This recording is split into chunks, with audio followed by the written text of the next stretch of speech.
সালটা ছিল 1818। Sir William Carey, Joshua Marshman এবং স্যার উইলিয়াম ওয়ার্ডের দৌলতে গঙ্গার বুকে তৈরি হলো ভারতের দ্বিতীয় কলেজ, শ্রীরামপুর কলেজ। 1827 সালে ডেনমার্কের তৎকালীন শাসক ষষ্ঠ ফ্রেডরিক এই কলেজকে রয়্যাল ড্যানিশ চার্টার স্বীকৃতি প্রদান করেন। প্রায় 200-রও বেশি বছর ধরে এই কলেজ তার ঐতিহ্য বহন করে যাচ্ছে। 1857 সালে ক্যালকাটা ইউনিভার্সিটি তৈরি হওয়ার পর এটি তার আন্ডারে চলে যায় এবং তখন থেকেই এখানে আর্টস, সায়েন্স এবং কমার্স পড়ানো শুরু হয়।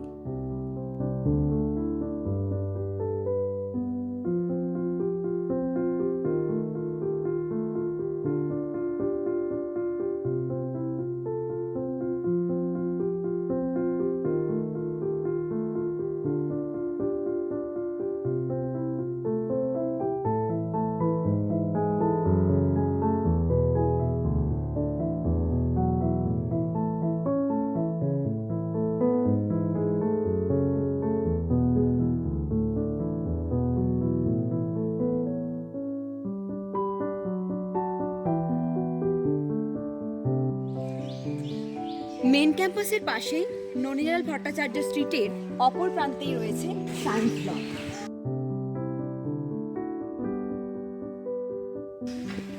এই যে আমরা পৌঁছে গেছি আমাদের গন্তব্যে, দ্য ডিপার্টমেন্ট অফ কেমিস্ট্রি। 1870 সালে তৈরি হওয়া এই ডিপার্টমেন্ট শ্রীরামপুরের ঐতিহ্যের সঙ্গে আধুনিক বিজ্ঞান শিক্ষার এক অনন্য নজির বহন করে চলেছে। বর্তমানে এখানে 8 জন ফ্যাকাল্টি মেম্বার এবং 5 জন নন টিচিং স্টাফ রয়েছে। চলুন এবার তাহলে আসা যাক ডিপার্টমেন্টের পরিচয় পর্বে। এই হলো আমাদের CH1 লেকচার থিয়েটার। মনে পড়ে প্রথম যেদিন কলেজ আসি এই রুমে এসে বসেছিলাম। স্যারেরা এসে আমাদের ডিপার্টমেন্টের সাথে পরিচয় করিয়ে দেন। আগে এখানে অনার্স আর জেনারেল উভয় ক্লাসই হতো, কিন্তু পরে যখন ক্লাসের সংখ্যা বাড়ে তখন অনার্স আর জেনারেল ভাগ করে দেওয়া হয়। এখন এখানে বেসিক্যালি জেনারেলের ক্লাসই হয়, আর আমরা যখন কোনো ডিপার্টমেন্টাল প্রোগ্রাম করি সেটা এখানেই করে থাকি। ঠিক আছে, তোমরা একটু বেরো এবং ক্লাসে বসো। সবাই বসো। আগে তোমাদের পড়ানো হবে। স্যার তো এখন ক্লাস নেবেন, চলুন তাহলে ল্যাবের দিকে যাওয়া যাক। বেসিক্যালি আমাদের অনার্সের 3টে আর জেনারেলের একটা ল্যাব আছে। চলুন তাহলে প্রথমে ল্যাব 1-এই যাওয়া যাক। এই হলো আমাদের ল্যাব 1। এখানে বরাবরই অনার্স স্টুডেন্টদের ইনঅর্গানিক প্র্যাকটিক্যাল ক্লাস হয়।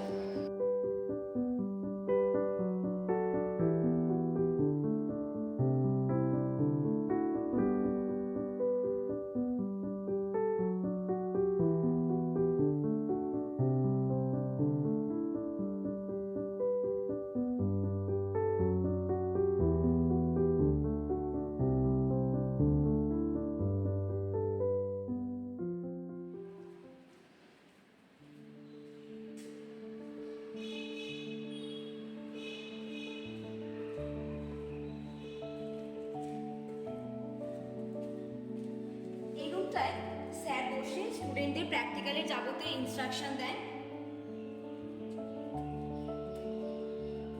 আর এই যে রুমটা, এই রুমটায় আমাদের প্র্যাকটিক্যালের যাবতীয় দরকারি জিনিসপত্র এখানেই রাখা থাকে।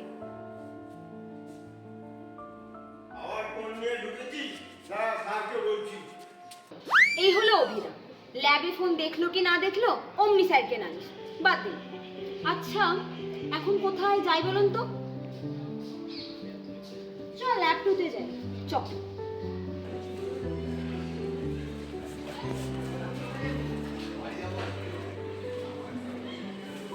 এই হলো আমাদের ল্যাব 2।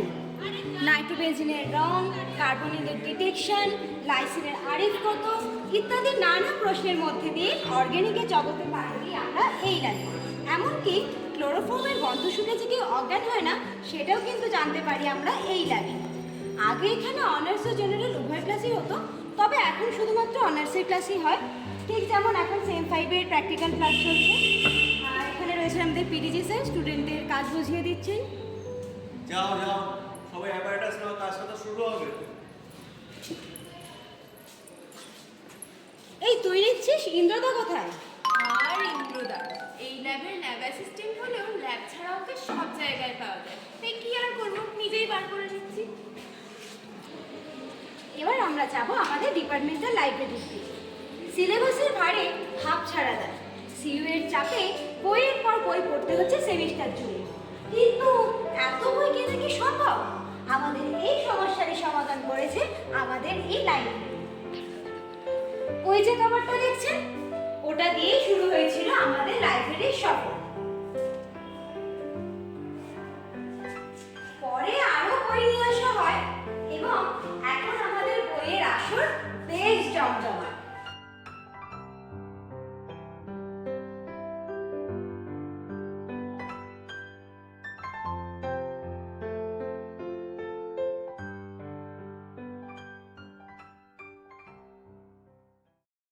কিন্তু সমস্যা একটা, আমাদের এসসি স্যার একজনকে দুটোর বেশি বই নিতেই দেয় না, আর 15 দিন হলেই হোয়াটসঅ্যাপ গ্রুপে রিমাইন্ডার দিতে থাকেন। এই তোমার বই কবে জমা দেবে? স্যার কালকে দিয়ে দেবো। দেরি যেন না হয়। না স্যার, এটা তো ছিল কথার কথা, আসলে তো আমরা সেমিস্টার শেষেই বই জমা দেবো। এখন স্যার ম্যামরা নেই, চলুন এই সুযোগে স্টাফ রুমটা একবার ঘুরে নেব। এটাই হলো সেই স্টাফ রুম যেখানে টপার থেকে ব্যাক বেঞ্চার সবার প্রশ্নের উত্তর দিতে দিতে নাজেহাল হয়ে স্যার ম্যামরা এসে বসেন।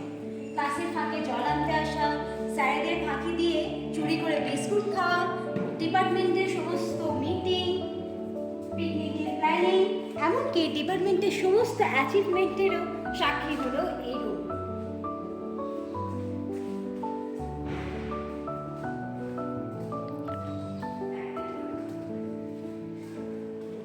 এর ঠিক পাশে রয়েছে এই রুমটা, এখানে আমাদের বড়দা, অন্তদা, অভিদা ওরা বসে। তারপরেই আসে এই জায়গা, এটাই সেই জায়গা যেখান থেকে পাওয়া যায় বড়দার হাতের সুস্বাদু সব রান্নার গন্ধ।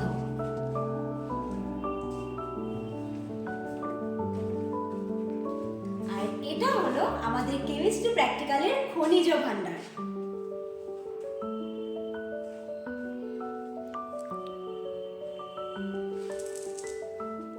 কি ব্যাপারটা বেশ ইন্টারেস্টিং না? চলুন তাহলে আরো দেখাই। এই রুমটা একটু পরে যাব, আগে চলুন ওইদিকে রুমে যাই।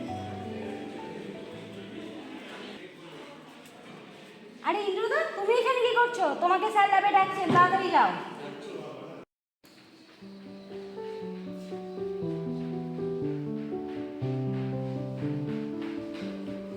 এই রুমটা আগে একটা ছোট্ট ক্লাসরুম ছিল, বোর্ডটা দেখে নিশ্চয়ই বুঝতেই পেরেছে। তবে মাঝখানে এটা বন্ধই হয়ে যায়, তখন ডিপার্টমেন্টে কিছু রান্না হলে তার সরঞ্জামগুলো এই রুমে রাখা থাকে।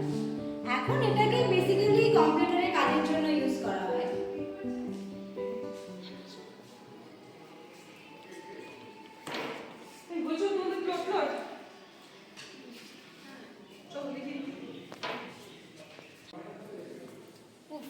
ম্যাথ আর ফিজিক্যাল কেমিস্ট্রি পারফেক্ট কম্বিনেশন। চলুন তাহলে নেক্সট ল্যাবে যাওয়া যাক।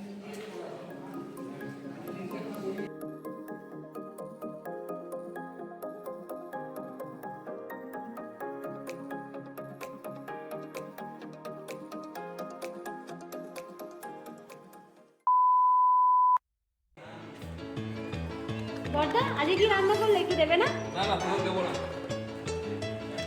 দেখলেন তো, প্রতিদিনই কিছু না কিছু রান্না করে, অথচ আমাদের একটুও দেয় না। তাই আমরা কি করি, অন্তদা আজকে কি রান্না করলে একটু দাও, বড়দাকে বলবে না কিন্তু।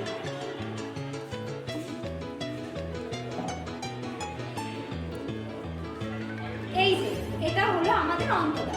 সিচুয়েশন যাই হোক, অন্তদার মুখে কিন্তু একটা স্মাইল সবসময় থাকে। অন্তদা স্মাইল।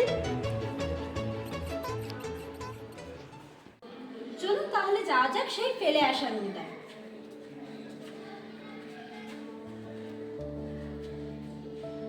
নাম দেখে ভাবছেন হয়তো এটা ফিজিক্যাল ল্যাব, আদতে কিন্তু এটা একটা ক্লাসরুম।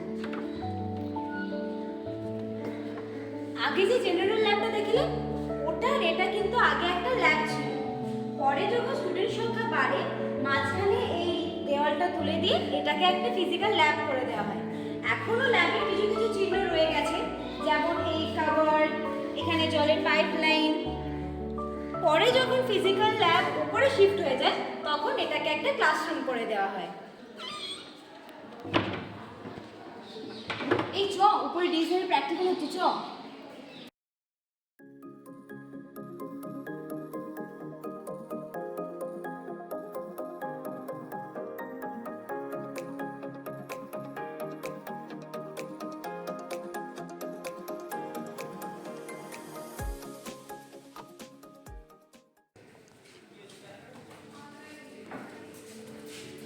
এই যে এটা হলো আমাদের ফিজিক্যাল ল্যাব। এখন এখানে ডিসি স্যারের প্র্যাকটিক্যাল চলছে।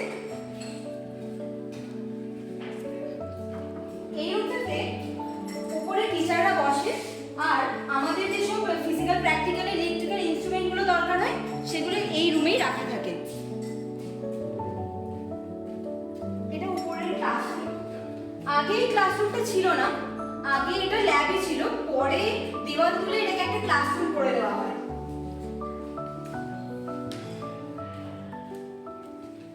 এই যে প্রীতম দা, অলওয়েজ বিজি ইন মোবাইল।